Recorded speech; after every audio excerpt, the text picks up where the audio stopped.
Cockroach জনতা পার্টির আন্দোলনে সবচেয়ে বেশি নজর কেড়েছে যে বিষয়টি, সেটি হচ্ছে ভারতের মূলধারার সংবাদ মাধ্যমের বড় একটি অংশের প্রতি তরুণদের তীব্র ক্ষোভ, ঘৃণা ও অবজ্ঞা। কিছু সংবাদ মাধ্যমের চাটুকারিতাকে ব্যঙ্গ করে তৈরি স্ল্যাম পোয়েট্রি থেকে শুরু করে এমন সব পোস্টার তরুণদের বিক্ষোভে শোভা পাচ্ছে, যেখানে ক্ষমতাসীন রাজনীতিবিদদের সঙ্গে অনেক সাংবাদিকের তথাকথিত ঘনিষ্ঠ সম্পর্ক নিয়ে রসিকতা করা হচ্ছে। অনেকটা জুলাই অভ্যুত্থান পূর্ব বাংলাদেশের গণমাধ্যমেরই যেন আরেকটি রূপ।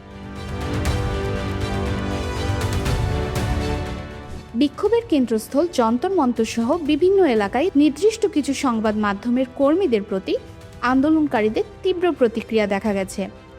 চাটুকারিতার প্রতিবাদে তৈরি স্ল্যাম পোয়েট্রি, ক্ষমতাসীন রাজনীতিবিদ ও সাংবাদিকদের ঘনিষ্ঠতা নিয়ে বানানো ব্যঙ্গাত্মক পোস্টারে সয়লাব বিক্ষোভস্থলগুলো। অনেক স্থানে বিতর্কিত গণমাধ্যমের কর্মীদের লক্ষ্য করে ধিক্কার স্লোগান দেওয়া হয়েছে।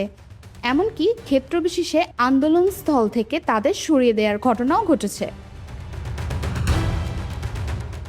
একটি গবেষণায় দেখা গেছে, ভারতে 18 থেকে 24 বছর বয়সী তরুণদের অর্ধেকেরও বেশি এখন সংবাদের জন্য মূলত সামাজিক যোগাযোগ মাধ্যমের ওপর নির্ভরশীল।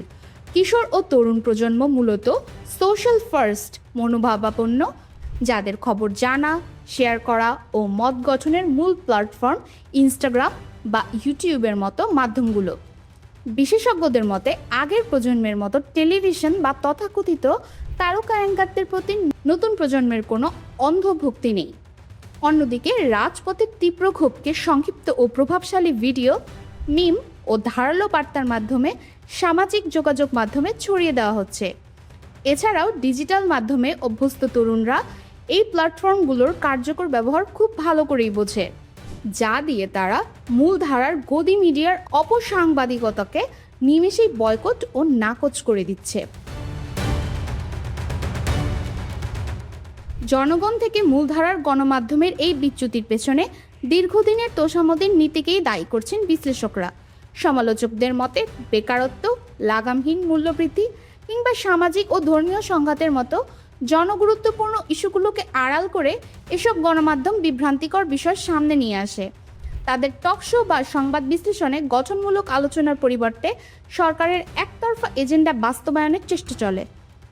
নিরপেক্ষ সাংবাদিকতার মান বজায় না রেখে একটি বড় অংশের সংবাদ মাধ্যম সরকারের পৃষ্ঠপোষকের ভূমিকা পালন করছে।